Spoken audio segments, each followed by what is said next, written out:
Well, today we are testing out the new Deity D4 Duo microphone. You can use this for vlogs or interviews or all sorts of stuff. That's what we're going to be talking about. Let's get into it.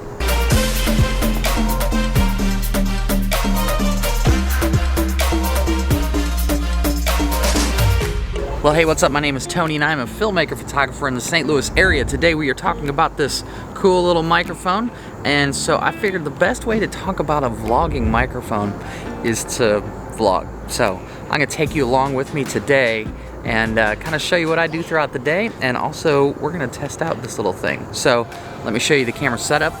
Alright, so here's the setup. We have got the R6 in all of its glory. We're going to be doing that vlog today. We'll test out how that works all too. So here's the microphone, and from what you can see, let's move this around. Everything is so blurry. So this is a front capsule here, if you're not familiar with it, but then it also has a back capsule. And what that's good for is when you're vlogging, you can talk to the back of it, you can flip it around like what we're doing right now and talk to the back of the camera and still be heard. See, it's got this little switch on here. If you can see it up at the top. Let's see if I can focus. Right there. So that you can switch on this back capsule. So we're going to be taking a look at that. As far as lenses, this is actually the EFS 10 to 18 millimeter with an ND filter. By the way, Jeep is looking good right now. Got it all cleaned up. But anyways, 10 to 18 millimeter. And I'm going to play around with that. I haven't used any EFS lenses on the R6 yet, so we're going to do that. And then I've just got my little trusty tripod that I use. This is off of a ball head off of a cheap Man Proto travel monopod or tripod, and then this is an extra base for Ronin. So makes it easy to vlog. Cool. All right, we are on the R6 with the 10 to 18, also using the Deity D4 Duo. What do you think? Does it sound different? I'm not sure until I get a chance to just get in there and play around with some of the settings. So I think what we're gonna do is we're gonna head to the church. I've got some work to do there, and I'm just gonna tell you about my day. Dang, that Jeep, just looking right behind me. Looks so good. I'm getting ready for you Jeep people. These are 35-inch tires. I'm getting ready to bump up to 37s that are mud terrains. So Jeep is taking a whole new look, and it's gonna be fun. All right, let's get going.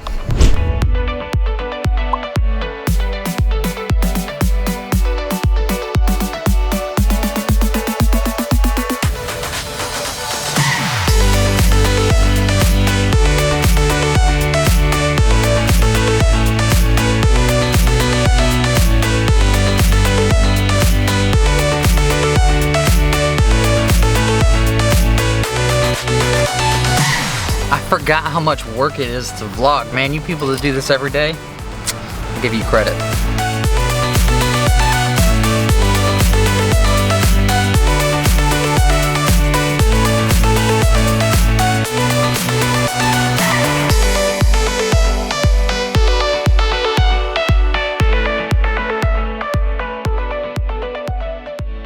All right, well, we made it to the church. Man, I am not good at this vlog stuff anymore. To let you guys know, I work at a church full-time as videographer, but then I've also got this whole like full-time business of my own that does photo and video. I do a lot of family portraits. Last year I did like 27 weddings.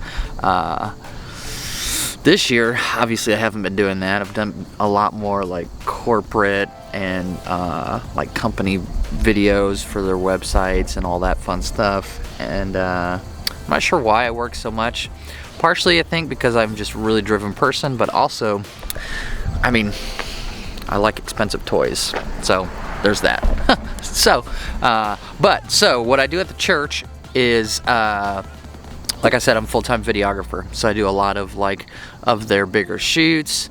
It's a big church. If I'm a full-time videographer, it's a big old church. So I do a lot of the video work. I do a lot of the photo work, and then I work on the creative team with with the intentions of communications, not necessarily like broadcast. So anything you see like on a weekend service or whatever, that's not me, that's another team. I do all of the content creation side of things and the creative side of the church. So it's a lot of fun, and if you're part of a church, you understand how fun it can be to be able to provide quality content for the people you love. So today we've got a couple different things. I've got to do some like product shots for the website. I've got to get a vlog in for today on Tuesday. I need to post a video. We've got a couple meetings, different random things. So what do you think of the microphone? We're gonna get to using some of this in just a few minutes here, but is it working out? Does it sound different than the Rode? I've always been a Rode video micro guy. That's just my go-to mic, and so this one is just a little bit different. So we'll see what it sounds like. What do you got, Deity? All right, heading in. Gotta put on the mask. I'm ready for this whole COVID thing to be over. Can't wait.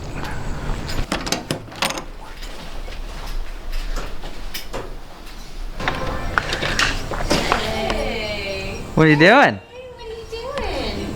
Making a little vlog. You want to come and see some stuff? What stuff is it? Alright, so this is a cool little space in here. I may shoot a video in here today. This was our like cafeteria, but after COVID and just kind of evaluating everything, they decided to kind of shut it down. So now we've just got this big empty space that's really cool with some cool chairs. Alright, back in the creative suite. I think what we're gonna do next, how's the ISO, the auto ISO? I'm using that today, seeing how that works. It looks like it's working all right. So what we're gonna do is I need to take some photos for the church's online bookstore website of some things. So they just like the white background, kind of the studio shots. So we're gonna use this box right here. I'm gonna flip this around, see how this works. Alright, so audio, can you tell the difference? How does it sound? So this is the box that I use. I'm going to list down in the comment section below. But it's just a giant light box. If you peek in here, you can see you can change out the background. But what this is it helps you get those studio shots. Here, I'll plug it in real quick. So now you can see inside there is super bright. So then you can get that completely white background kind of look. Without having to set up a whole bunch of different lights. So these are pretty cool little boxes I think you should check out. Okay, so switch to the 35mm. Man, this lens looks so good. So I'll show you the setup here, what we're doing for this shoot. So if you can see here, let's try and get this in usable mode here. Okay, so this is what our final product photo is going to look like. It's just a regular old studio shot. We're using the good old EOS R, this bad boy, with the 24-105. Now I like to use the 100mm f2.8, but it just wasn't working with this size object and everything, so I decided just to bump up to the old 24-105. This is such a good lens. If you guys haven't used this RF 24-105, it is so good. So I'll explain to you what I do here. So I set it up. I put the product right in the middle. Let's see here. So you can see in there, it's right in the middle with the light shooting straight down on it, and you don't get hardly any shadows at all. Then once you're in camera, you get everything kind of set up the way you like it. And what I like to do is I put on a let's see if I can get this so you can see what I'm doing. Alright, so here we are. I like to go put on a 2-second timer and then put your ISO at 100 and then your aperture at 7.1, because that's usually the sharpest. You don't really need to worry about blurry background, so that works really well. And then you just adjust your shutter to what you need the proper exposure to be. And so what I like to do is I will take a photo. Okay, and so then what you need to do is you need to make sure that your highlight alert is on, because that's going to let you know if you're properly exposed for these types of shoots or these types of photos. So then when you can see here, you want all of this blown out behind, but you don't want anything on the book to be blown out. So this is actually properly exposed, because then when we throw it in Lightroom, what I can do then is just put a complete white border around this whole thing, and you don't have any edges. It's the seamless photo. So like if I were to shoot it, let's say where the camera's telling me to properly expose, it's going to be super dark and not have any of that blown out area around it, which you want for this type of photo. So somewhere in here, let it take its photo. See, I would even go just a little bit more, maybe one more. Let's go up to 1/50th. And that's going to be properly exposed for this type of photo shoot. Maybe, oh, super tight and weird colors. Maybe I will do a full kind of tutorial video on how to do these kind of like white seamless background photos. So that'd be kind of fun. 35 is super tight for vlogs. Also, if you do get one of these, make sure to get one with a hole on the top so that you can just get another angle. It looks pretty cool.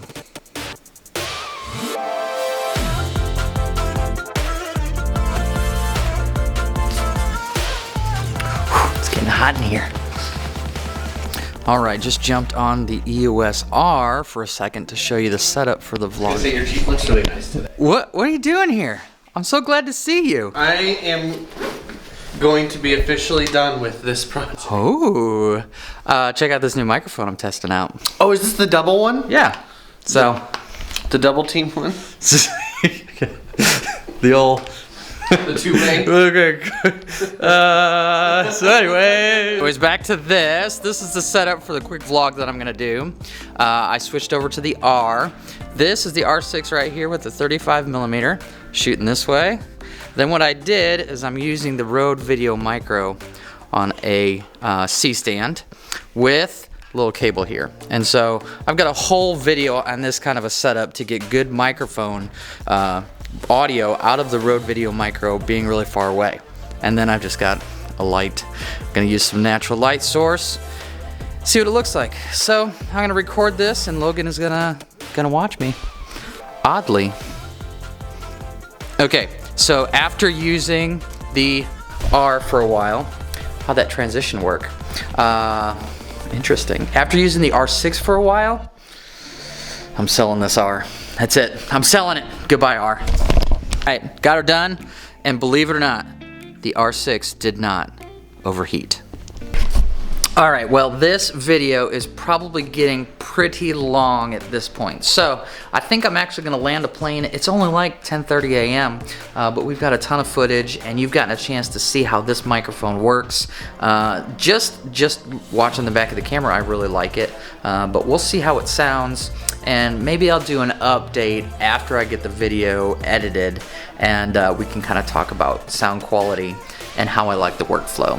So, yeah, we'll go from there. Alright, so let's wrap up this video talking just a little bit about the microphone and my experience with it and the editing process and what comes in the box. That is very simple. It comes with the microphone, comes with the shock mount, comes with the yellow cable, and then it comes with two of these little dead cats. The bigger one goes on the front, the smaller one goes on the rear. And that's all that was in the box that came with it. But really, it's a Swiss Army knife of sorts for vloggers or an on-camera mic because it has a couple features that are really nice. One of which we've already talked about is this back capsule, which lets you record into the back of the camera instead of having to stop the video, flip around the mic so that your mouth is pointing towards the microphone. So I really like having that, and I like the ability that it has this little switch on here. And on this switch, it lets you choose whether or not you want to use this back capsule. Another thing that we haven't really talked about in the video yet is there's an input right here. And so you can do a couple different things with this, one of which you can just plug like a regular cable into, like a wireless or a wired lav mic, and that will run into here. And then when you switch this back one on, instead of using this capsule, it uses the lav. Another idea that you can do is you can actually plug like a wireless Go, a Rode Wireless Go in here. And so then you've got this capsule running and your second signal is the wireless Go. So there's a lot of flexibility when you're using this type of microphone, and I found that even after the past couple days just using it, there's, you get really great quality sound, very similar to the Rode. I didn't notice any quality difference really between the two. And so as far as quality, I think they're great, and you get a lot of added benefits. Now, I think right now this is selling for about 90 bucks. I'm gonna leave a link in the description. If you end up buying it, make sure to do it through that link. It gives me a little bit of a kickback, but it's just a really good microphone. And I would say, if you're gonna use some of these extra features, go ahead and spend the extra 20 or 30 bucks over the Rode Video Micro. Now, we're using the Rode Video Micro right now. It's right above my head, and it's an incredible, durable microphone that I know I can rely on, and I'll probably use that one when I don't need some of these extra features, but it's really nice to be able to have this in my bag so that I can use it. Other than that, let's talk about the editing process. So it's a little bit different when you're just using one capsule. When you have the switch flipped towards just the one, it's the same as everything. And just so you guys know, that whole vlog segment was shot on auto for the sound. So it was choosing what volume to do. Now, when you flip it to the second one, you have a little bit more editing process to do. You can't just drag your footage in and use that timeline. What you need to do is you actually need to go into your setting on the audio layer, and you need to choose if you want both the left channel or the right channel, because if you use both, it's gonna sound not quite as good. So what you need to do is, there's two different ways you can do it. The way that I did it for this video, because I was only using one microphone at a time, is I would just splice where I want to use the back capsule, and then I would assign it to just the right channel when I was using the back channel. Otherwise, I had it just pulling from the left channel. The other way to do it is you can duplicate that layer, and then you can use the audio volume for the back and the front capsules as two separate microphones. And I think what this mic does that's different from most microphones is that it's making your camera have two channels of audio opposed to just one, like with the Rode Video Micro. They're not the only ones that are kind of getting into this idea. Rode actually just came out with this cable, the SC11. Once again, I'll link below. But what this cable does is you plug it into your microphone jack on your camera, and then you've got two audio input jacks. So you can use two wireless Go's, you can use a wireless Go and a shotgun mount a mic like this, but it's essentially giving you two channels. But what you need to remember when you're using things like this is that you need to duplicate that audio layer like I showed, and then you need to treat it as two separate inputs. Otherwise, it's not gonna sound great. So it gives you a lot of flexibility in post-processing. If you want something simple, I would suggest using the Rode Video Micro, or picking this guy up and only using the front capsule, but then you're paying an extra 20, 30 bucks for no reason. But if you want the versatility, if you want the extra ability that really maximizes this mic, it's a great microphone. It's a really good microphone. All right, hopefully this video has helped you. If it did, make sure to like it. Leave comments for what you've got questions about. I'd love to talk to you about this microphone. If you want more examples, I can do something specific if you let me know. Otherwise, subscribe to this channel. We're having fun. And by the way, welcome to all you new subscribers. In the past few weeks, we've gotten a lot of new people and kind of having fun. All right, for more tutorials, we'll see you in the future. Take care.